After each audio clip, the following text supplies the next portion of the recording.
The thing that Margot Gontar found easiest to deal with were the dead children. They were all over her computer screens, on news sites and social media, next to headlines that blamed the deaths on Ukrainian fascist gangs trained by NATO. It was early 2014. Crimea had just been taken over by soldiers who seemed Russian and sounded Russian, but who were wearing no national insignia, and who Vladimir Putin, with a little grin, had just told the whole world were not Russian at all. Now eastern Ukraine was being taken over by separatists. Gontar was trying to fight back. She could usually locate the original images of the dead with a simple Google search. Some of the photographs were actually from other older wars. Some were from crime scenes that had nothing to do with Ukraine. Some even came from movies.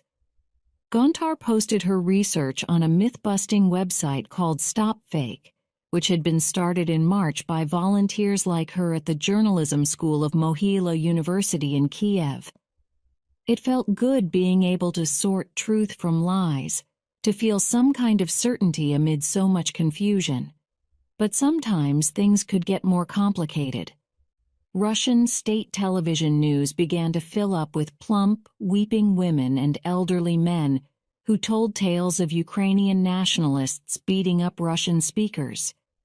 These witnesses seemed genuine enough, but soon Gontar would see the same plump women and the same injured men appearing in different newscasts, identified as different people. In one report, a woman would be an Odessa resident.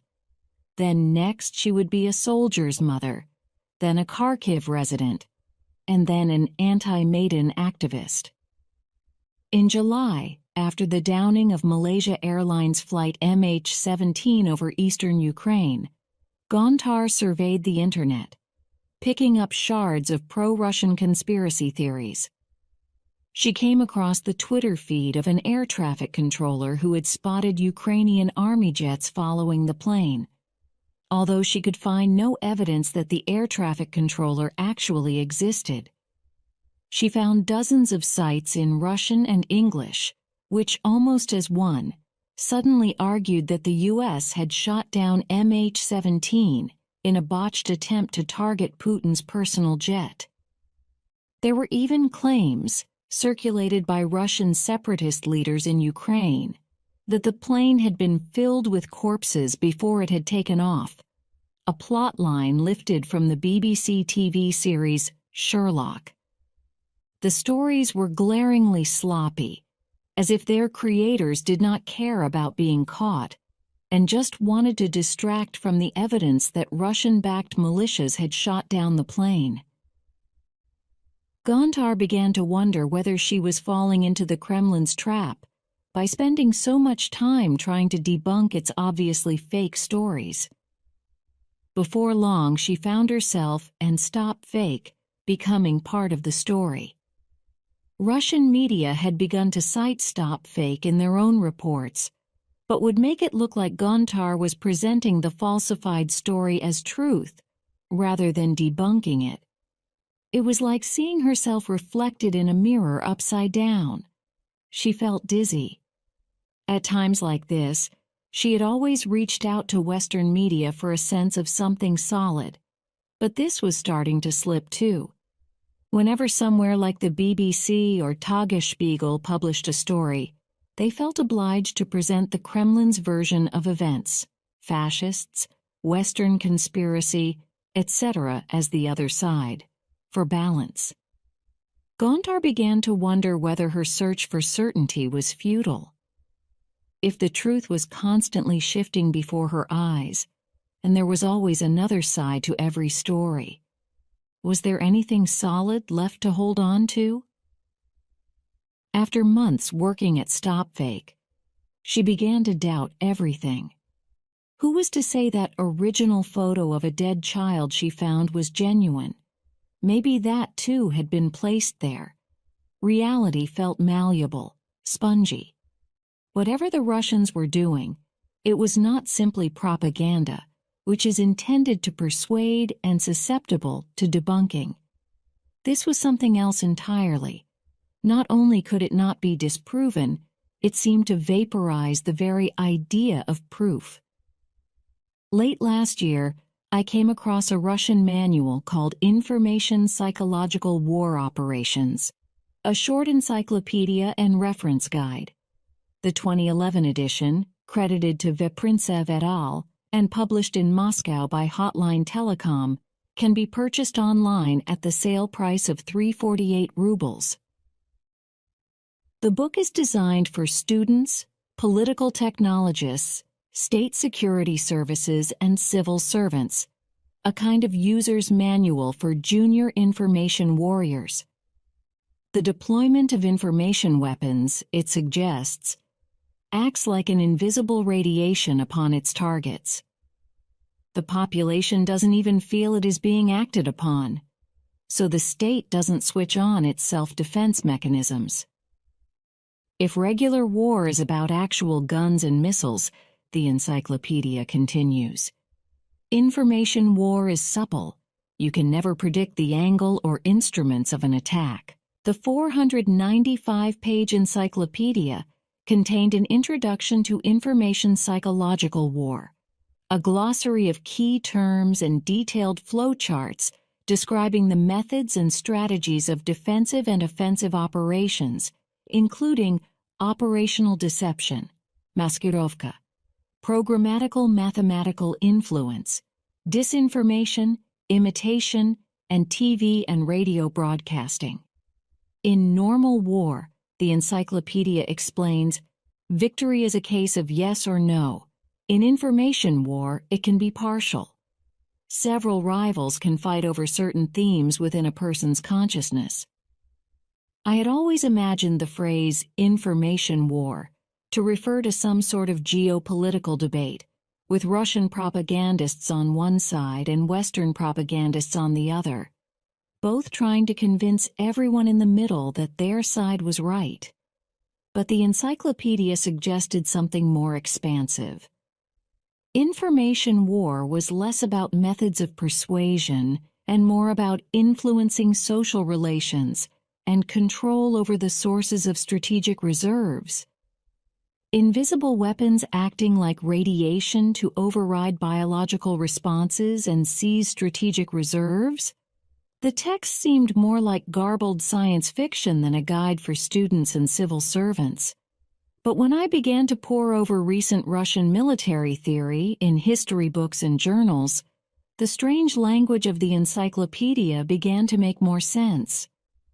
Since the end of the Cold War, Russia had been preoccupied with the need to match the capabilities of the U.S. and its allies. In 1999, Marshal Igor Sergeyev, then Minister of Defense, admitted that Russia could not compete militarily with the West. Instead, he suggested, it needed to search for revolutionary paths and asymmetrical directions. Over the course of the previous decade, Russian military and intelligence theorists began to elaborate more substantial ideas for non-physical warfare, claiming that Russia was already under attack along similar lines by Western NGOs and media.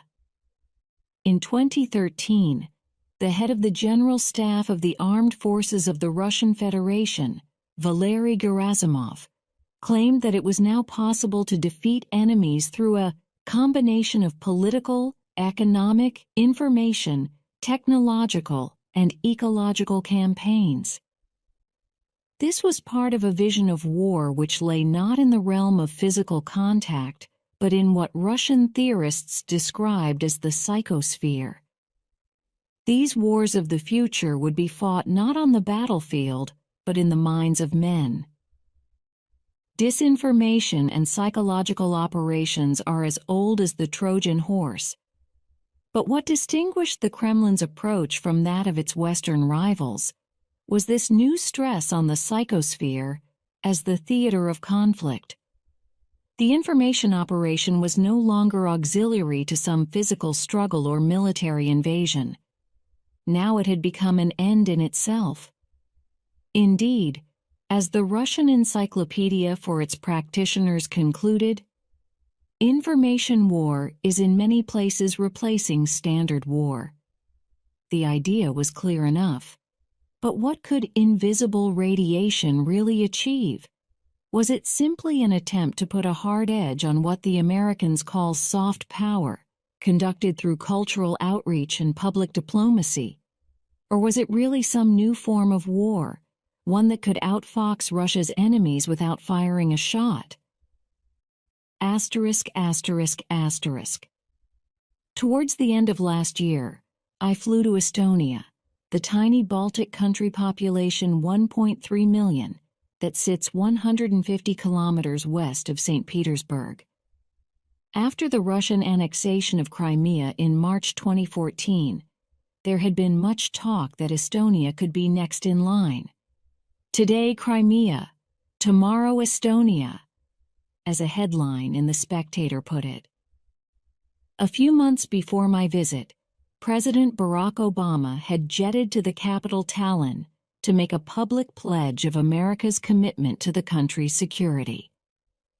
The defense of Tallinn and Riga and Vilnius is just as important as the defense of Berlin and Paris and London, Obama said.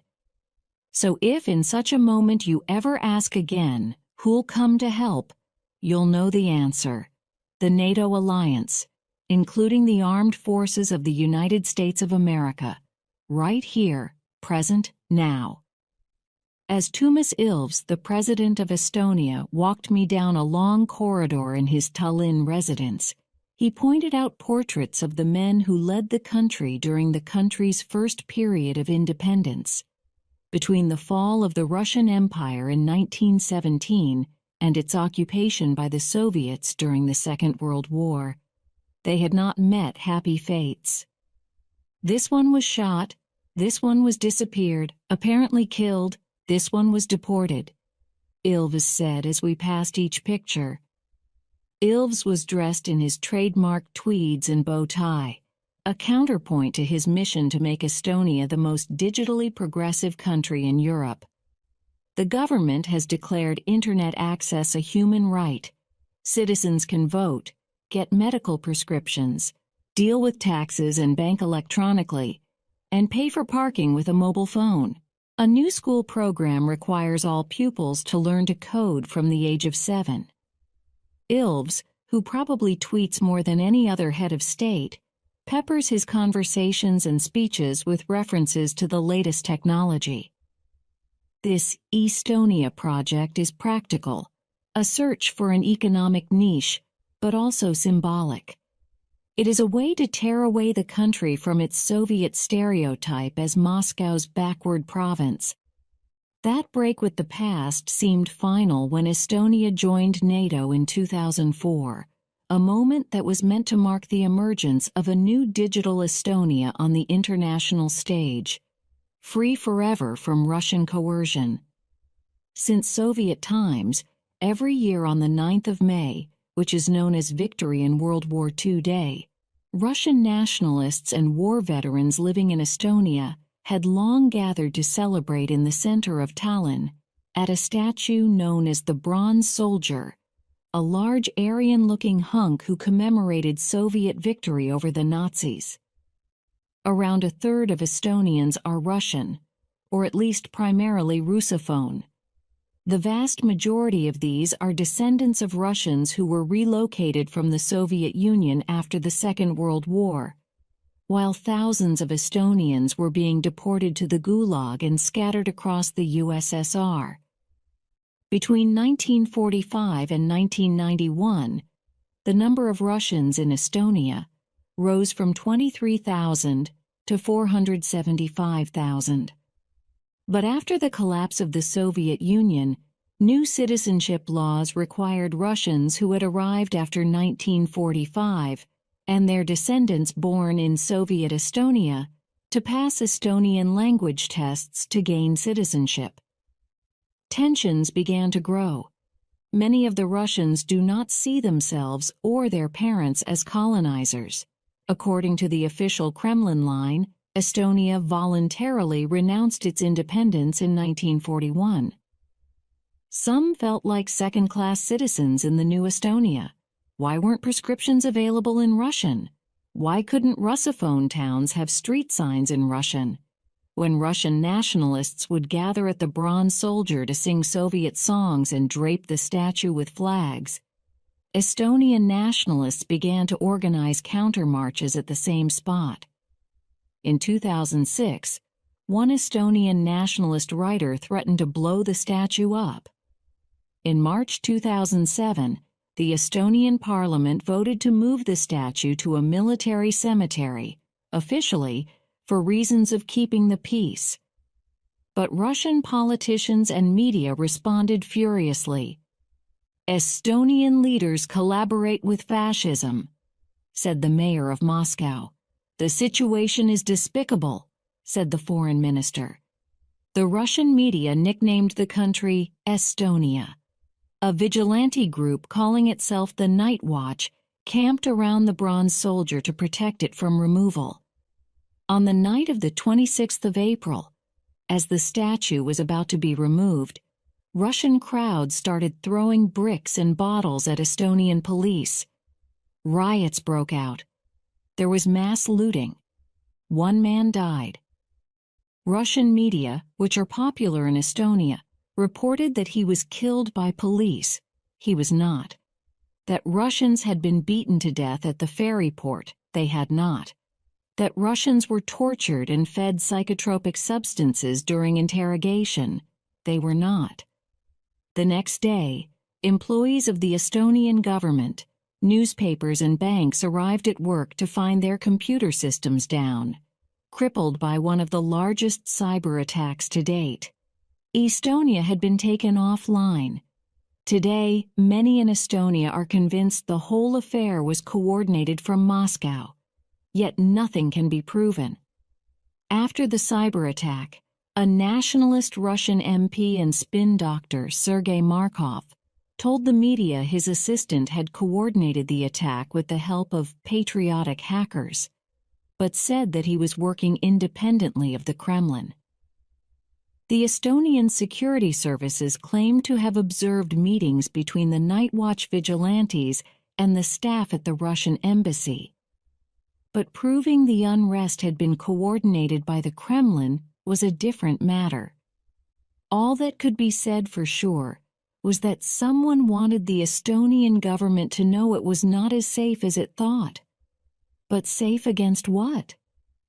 Sometimes we wonder whether the point of the attacks is only to make us sound paranoid and unreliable to our NATO allies, Ilves suggested, and thus undermine trust in the alliance. A guiding tactical concept in the Russian information war is the idea of reflexive control. According to Timothy L. Thomas, an analyst at the U.S. Army's Foreign Military Studies Office and an expert in recent Russian military history and theory, reflexive control involves conveying to an opponent specially prepared information to incline him voluntarily to make the predetermined decision desired by the initiator of the action. In other words, to know your adversary's behavior patterns so well, you can provoke him into doing what you want. One well-known example during the Cold War would take place at the annual Red Square Army parades, when the USSR would show off its nuclear weapons and ballistic rockets to the world. The Soviets knew this was one of the very few moments Western analysts would be able to see their arsenal, and they would plant fake nuclear weapons with exceptionally big warheads meant to send the West into a panic about the power and innovation of Soviet weaponry. The aim, writes Thomas, was to prompt foreign scientists who desired to copy the advanced technology down a dead-end street, thereby wasting precious time and money. In Soviet times, reflexive control had been the subject of extensive academic study, pioneered by V. A. Lefebvre, a mathematical psychologist who, according to Thomas, described reflexive control within the context and logic of a reflexive game. In the early 2000s, a biannual magazine dedicated to the subject was published by the Russian Institute of Psychology, with articles about the algebra of conscience and reflexive games between people and robots.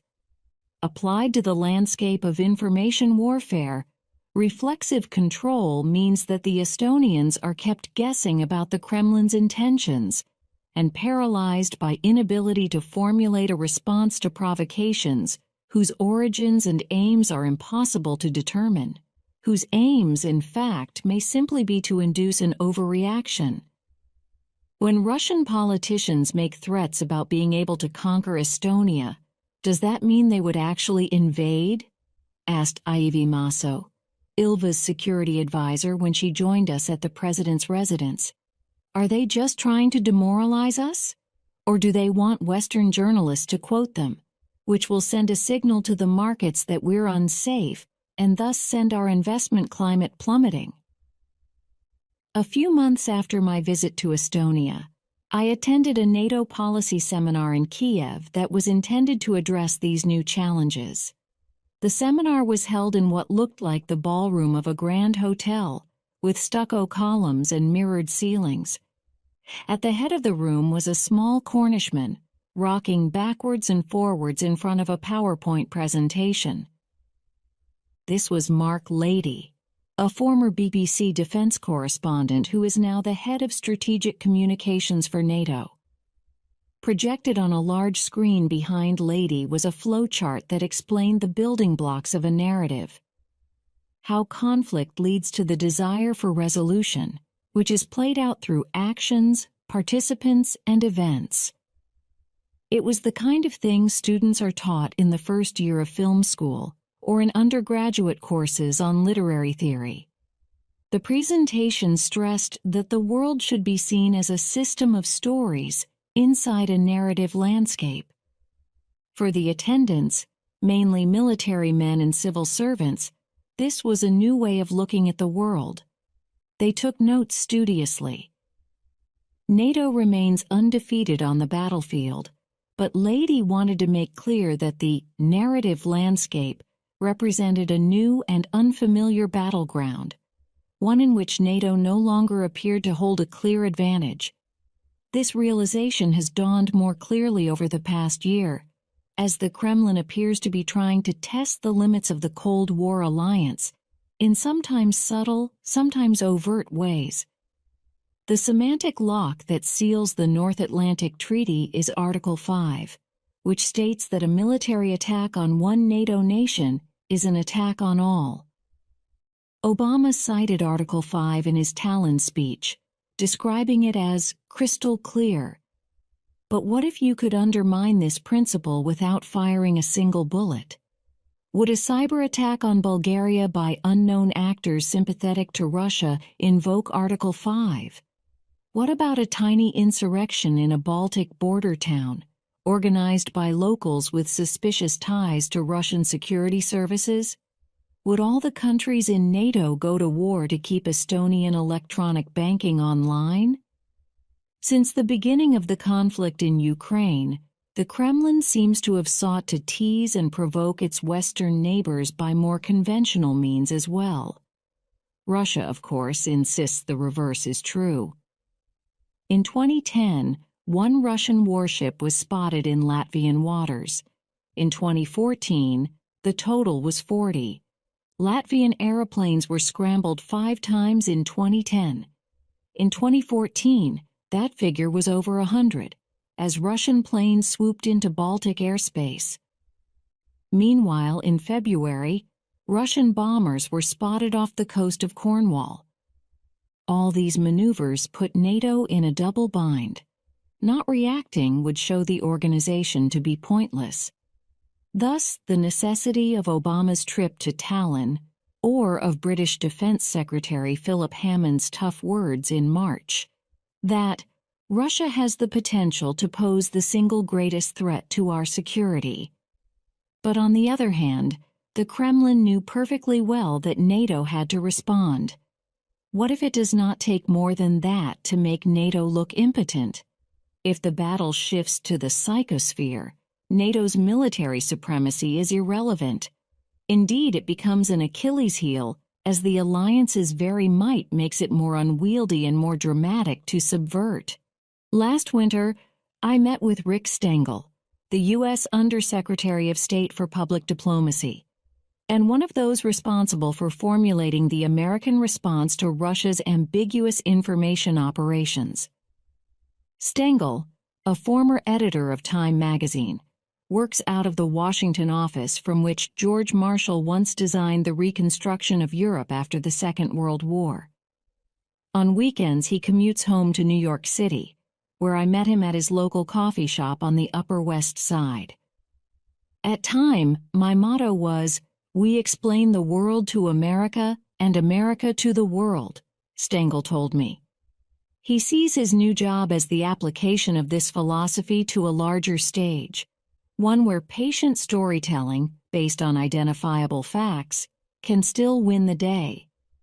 Since the annexation of Crimea, Stengel's team have compiled lists of facts, which it circulates on social media, in an attempt to contradict Kremlin disinformation, like an official U.S. government version of the Ukrainian StopFake website.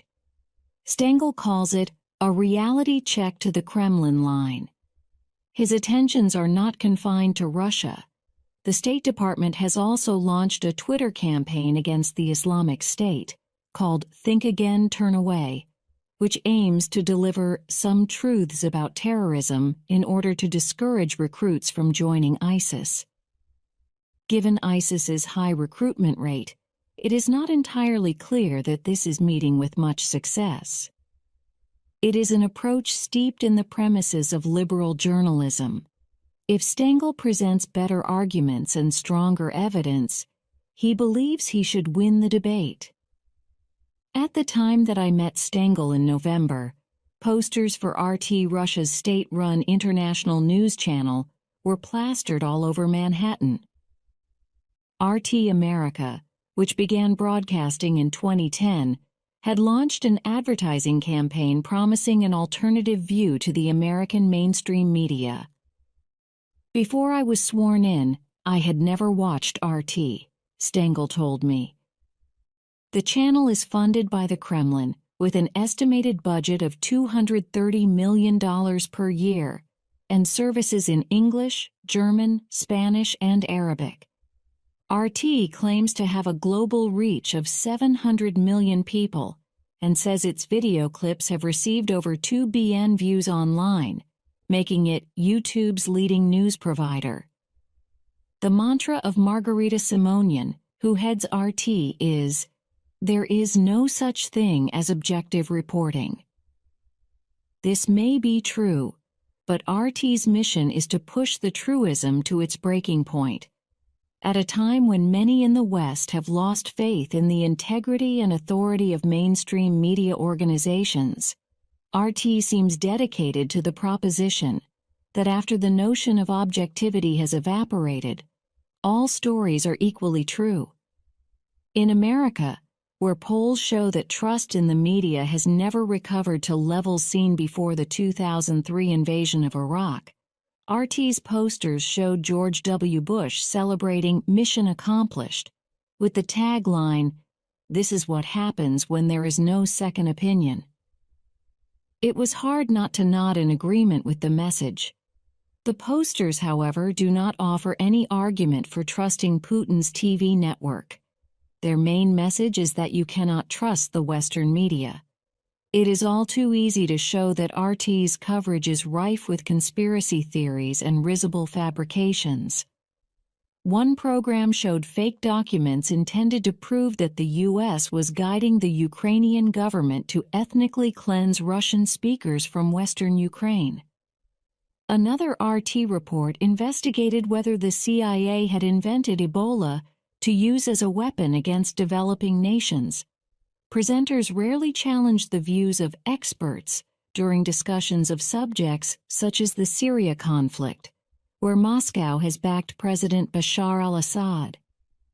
One regular guest has suggested that the Syrian civil war was planned in 1997 by Paul Wolfowitz, while another has described the death toll as a joint production of CIA, MI6, Mossad.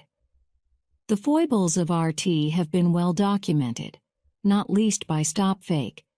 But journalistic credibility does not seem to be what the network is striving for. If a commitment to the impossibility of objective reporting means that any position, however bizarre, is no better or worse than any other, the ultimate effect, which may be the intended one, is to suggest that all media organizations are equally untrustworthy, and to elevate any journalistic errors by the BBC or New York Times into indisputable signs they are lackeys of their own governments. The conspiratorial flights of fancy that fill up RT's airtime are reminiscent of active measures, the old-school KGB psyops tactics that the Soviet defector Oleg Kalugin described as the heart and soul of the intelligence services. Departments dedicated to active measures did not seek to collect intelligence. Their aim, said Kalugin, was subversion, to drive wedges in the Western community, particularly NATO, and weaken the United States. A favorite tactic was to place fake stories, desinformatia, in international news outlets. One story from the early 1980s presented painstakingly concocted medical proof that the CIA invented AIDS to kill off the African American population. Where once the KGB would have spent months or years carefully planting well-made forgeries through covert agents in the West, the new desinformatia is cheap, crass, and quick, created in a few seconds and thrown online. The aim seems less to establish alternative truths than to spread confusion about the status of truth. In a similar vein, the aim of the professional pro-Putin online trolls who haunt website comment sections is to make any constructive conversation impossible. As Sean Walker recently reported in this newspaper, at one troll factory in St. Petersburg, employees are paid about £500 a month to pose as regular internet users defending Putin, posting insulting pictures of foreign leaders, and spreading conspiracy theories. For instance, that Ukrainian protesters on the Maidan were fed tea laced with drugs, which led them to overthrow the pro-Moscow government. Taken together, all these efforts constitute a kind of linguistic sabotage of the infrastructure of reason. If the very possibility of rational argument is submerged in a fog of uncertainty, there are no grounds for debate, and the public can be expected to decide that there is no point in trying to decide the winner or even bothering to listen. The mindset that the Kremlin's information warfare seems intended to encourage is well suited to European citizens at this particular moment.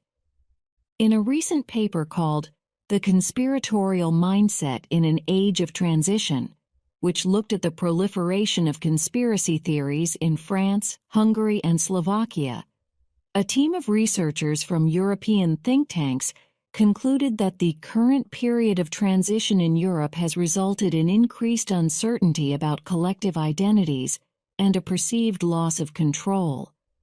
These are in turn the ideal conditions for the proliferation of conspiracy.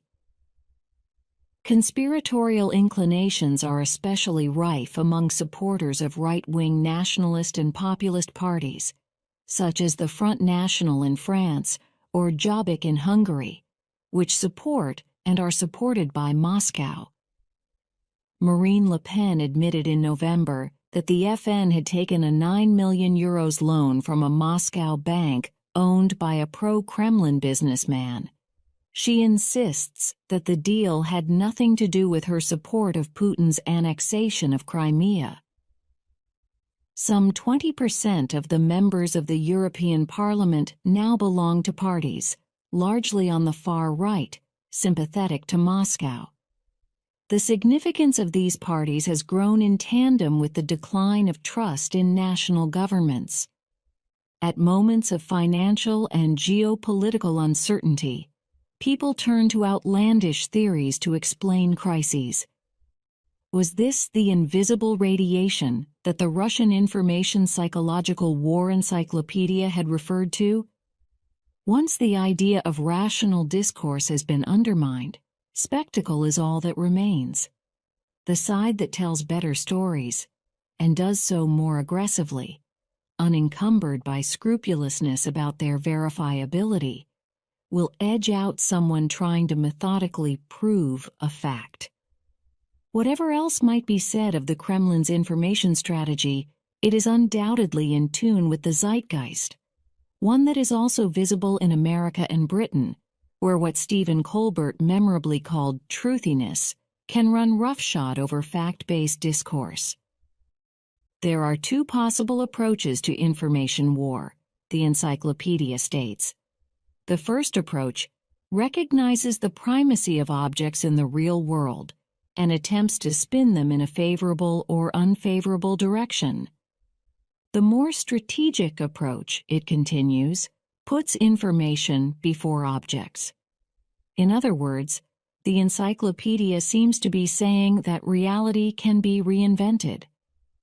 Russia is hardly alone in its exploration of these methods. In Asia, China has deployed a potent mix of psychological and legal warfare to strengthen its claims to hegemony over the South China Sea.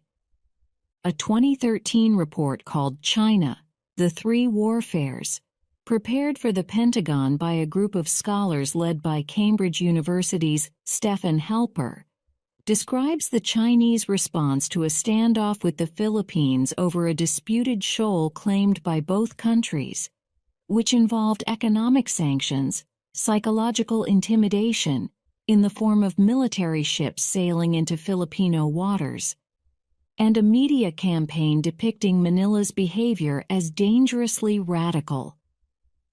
21st century warfare is guided by a new and vital dimension, writes Halper, namely the belief that whose story wins may be more important than whose army wins. Journalists are taught to report both sides, Stengel told me with frustration. When the Kremlin says there are no Russian soldiers in Crimea, they have to repeat it. How do you combat someone who just makes stuff up? Maybe it was the jet lag, or the way darkness descends so suddenly over Manhattan in midwinter. But as I walked away from my meeting with Stengel, I couldn't help contemplating a vision of a future inundated by disinformation, where no argument could ever be won and no view had more authority than any other. But almost immediately I caught myself.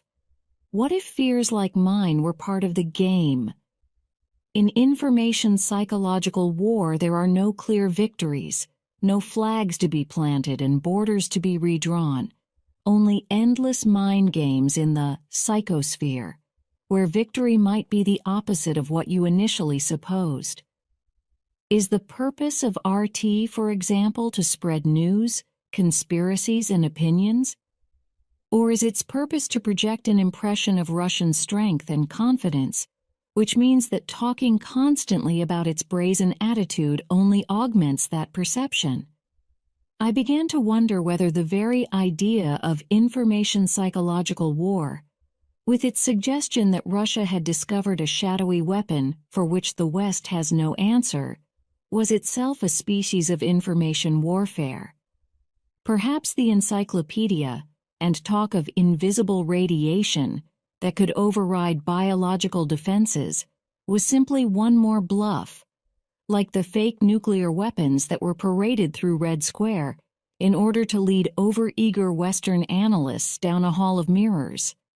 And if this was simply a 21st century update of that classic example of reflexive control, inducing your enemy to do what you want him to, then I wondered, was this essay, the one you are reading, part of the plan,